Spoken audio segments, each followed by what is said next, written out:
Tiago, capítulo 1. Prefácio e saudação. Tiago, servo de Deus e do Senhor Jesus Cristo, às 12 tribos que se encontram na dispersão. Saudações. Os benefícios das provações. Meus irmãos, tende por motivo de toda a alegria o passardes por várias provações, sabendo que a provação da vossa fé, uma vez confirmada, produz perseverança. Ora, a perseverança deve ter ação completa, para que sejais perfeitos e íntegros, em nada deficientes. Como obter a sabedoria? Se, porém, algum de vós necessita de sabedoria, peça-a a Deus, que a todos dá liberalmente e nada lhes impropera, e ser-lhe-á concedida. Peça-a, porém, com fé, em nada duvidando, pois o que duvida é semelhante à onda do mar, impelida e agitada pelo vento. Não suponha esse homem que alcançará do Senhor alguma coisa. Homem de ânimo dobre, inconstante em todos os seus caminhos. As circunstâncias terrenas são transitórias. O irmão, porém, de condição humilde, glorie-se na sua dignidade e o rico na sua insignificância, porque ele passará como a flor da erva. Porque o sol se levanta com seu ardente calor e a erva seca, e a sua flor cai, e desaparece a formosura do seu aspecto. Assim também se murchará o rico em seus caminhos. A origem do pecado. Bem-aventurado o homem que suporta com perseverança a provação, porque depois de ter sido aprovado, receberá a coroa da vida, a qual o Senhor prometeu aos que o amam.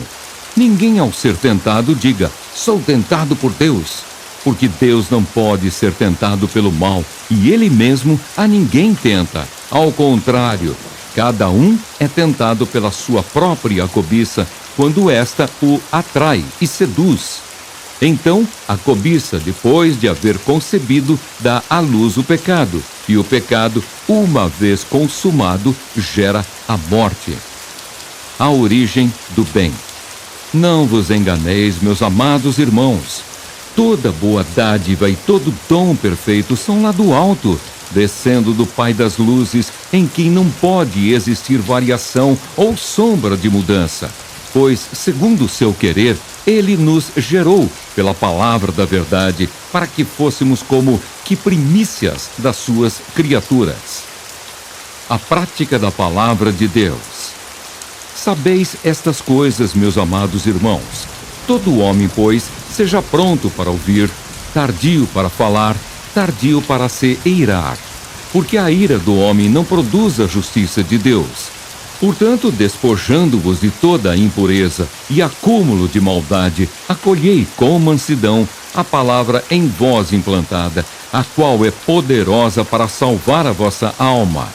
Tornai-vos, pois, praticantes da palavra e não somente ouvintes, enganando-vos a vós mesmos. Porque, se alguém é ouvinte da palavra e não praticante, assemelha-se ao homem que contempla num espelho o seu rosto natural, pois a si mesmo se contempla e se retira e para logo se esquece de como era a sua aparência. Mas aquele que considera atentamente na lei perfeita, lei da liberdade, e nela persevera, não sendo ouvinte negligente, mas operoso praticante, esse será bem-aventurado no que realizar. Se alguém supõe ser religioso, deixando de refrear a língua, antes enganando o próprio coração, a sua religião é vã. A religião pura e sem mácula para com o nosso Deus e Pai é esta: visitar os órfãos e as viúvas nas suas tribulações, e a si mesmo guardar-se incontaminado do mundo. Tiago, capítulo 2. Não se deve fazer acepção de pessoas. Meus irmãos, não tenhais a fé em nosso Senhor Jesus Cristo, Senhor da glória, em acepção de pessoas. Se, portanto, entrar na vossa sinagoga algum homem com anéis de ouro nos dedos, em trajos de luxo, e entrar também algum pobre andrajoso, e tratardes com deferência o que tem os trajos de luxo, e lhe disserdes: tu assenta-te aqui em lugar de honra, e disserdes ao pobre: tu fica ali em pé, ou assenta-te aqui abaixo do estrado dos meus pés. Não fizestes distinção entre vós mesmos, e não vos tornastes juízes, tomados de perversos pensamentos? Ouvi, meus amados irmãos, não escolheu Deus os que para o mundo são pobres, para serem ricos em fé e herdeiros do reino que ele prometeu aos que o amam? Entretanto, vós outros menosprezastes o pobre. Não são os ricos que vos oprimem, e não são eles que vos arrastam para tribunais? Não são eles os que blasfemam o bom nome que sobre vós foi invocado? Se vós, contudo, observais a lei régia, segundo a Escritura: amarás o teu próximo como a ti mesmo, fazeis bem. Se todavia fazeis acepção de pessoas, cometeis pecado, sendo arguidos pela lei como transgressores. Pois qualquer que guarda toda a lei, mas tropeça em um só ponto, se torna culpado de todos. Porquanto aquele que disse: não adulterarás, também ordenou: não matarás. Ora, se não adulteras, porém matas, vens a ser transgressor da lei. Falai de tal maneira e de tal maneira procedei, como aqueles que hão de ser julgados pela lei da liberdade. Porque o juízo é sem misericórdia para com aquele que não usou de misericórdia. A misericórdia triunfa sobre o juízo. A fé sem obras é morta. Meus irmãos, qual é o proveito se alguém disser que tem fé, mas não tiver obras? Pode, acaso, semelhante fé salvá-lo? Se um irmão ou uma irmã estiverem carecidos de roupa e necessitados do alimento cotidiano, e qualquer dentre vós lhes disser: ide em paz, aquecei-vos e fartai-vos, sem contudo lhes dar o necessário para o corpo, qual é o proveito disso? Assim também a fé, se não tiver obras, por si só está morta. Mas alguém dirá: tu tens fé e eu tenho obras. Mostra-me essa tua fé sem as obras, e eu, com as obras, te mostrarei a minha fé. Crês tu que Deus é um só? Fazes bem, até os demônios creem e tremem. Queres, pois, ficar certo, ó homem insensato, de que a fé sem as obras é inoperante? Não foi por obras que Abraão, nosso pai, foi justificado, quando ofereceu sobre o altar o próprio filho Isaque? Vês como a fé operava juntamente com as suas obras. Com efeito, foi pelas obras que a fé se consumou, e se cumpriu a Escritura, a qual diz: ora, Abraão creu em Deus, e isso lhe foi imputado para a justiça, e foi chamado amigo de Deus. Verificais que uma pessoa é justificada por obras, e não por fé somente. De igual modo, não foi também justificada por obras a meretriz Raabe, quando acolheu os emissários e os fez partir por outro caminho? Porque assim como o corpo sem espírito é morto, assim também a fé sem obras é morta. Tiago, capítulo 3. Os pecados da língua e o dever de refreá-la. Meus irmãos, não vos torneis, muitos de vós, mestres, sabendo que havemos de receber maior juízo, porque todos tropeçamos em muitas coisas. Se alguém não tropeça no falar, é perfeito varão, capaz de refrear também todo o corpo. Ora, se pomos freio na boca dos cavalos para nos obedecerem, também lhes dirigimos o corpo inteiro.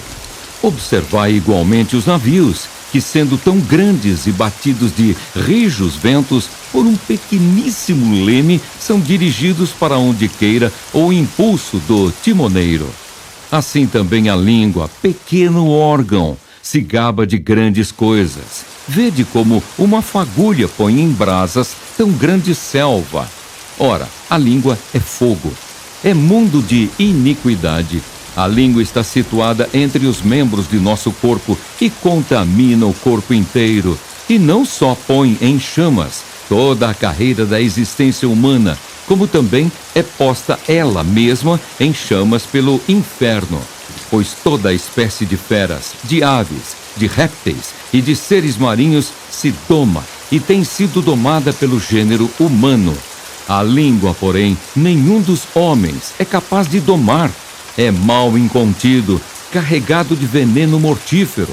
Com ela, bendizemos ao Senhor e Pai. Também com ela, amaldiçoamos os homens, feitos à semelhança de Deus. De uma só boca procede bênção e maldição.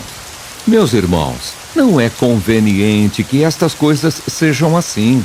Acaso pode a fonte jorrar do mesmo lugar o que é doce e o que é amargoso?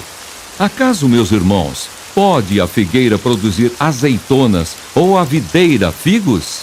Tampouco fonte de água salgada pode dar água doce. A sabedoria lá do alto. Quem entre vós é sábio e inteligente? Mostre em mansidão de sabedoria, mediante condigno proceder, as suas obras. Se pelo contrário tendes em vosso coração inveja amargurada e sentimento faccioso, nem vos glorieis disso, nem mintais contra a verdade. Esta não é a sabedoria que desce lá do alto, antes é terrena, animal e demoníaca. Pois onde há inveja e sentimento faccioso, aí há confusão e toda espécie de coisas ruins. A sabedoria, porém, lá do alto é primeiramente pura, depois pacífica, indulgente, tratável, plena de misericórdia e de bons frutos, imparcial, sem fingimento. Ora, é em paz que se semeia o fruto da justiça, para os que promovem a paz. Daniel capítulo 7, versículos 9 a 14. Continuei olhando até que foram postos uns tronos, e o ancião de dias se assentou. Sua veste era branca como a neve, e os cabelos da cabeça como a pura lã. O seu trono eram chamas de fogo, e as suas rodas eram fogo ardente. Um rio de fogo manava e saía de diante dele. Milhares de milhares o serviam, e miríades de miríades estavam diante dele. Assentou-se o tribunal e se abriram os livros. Então estive olhando por causa da voz das insolentes palavras que o chifre proferia. Estive olhando e vi que o animal foi morto e o seu corpo desfeito e entregue para ser queimado. Quanto aos outros animais, foi-lhes tirado o domínio. Todavia, foi-lhes dada prolongação de vida por um prazo e um tempo. Eu estava olhando nas minhas visões da noite, e eis que vinha com as nuvens do céu um como o filho do homem, e dirigiu-se ao ancião de dias, e o fizeram chegar até ele. Foi-lhe dado domínio e glória, e o reino, para que os povos, nações e homens de todas as línguas o servissem. O seu domínio é domínio eterno, que não passará, e o seu reino jamais será destruído.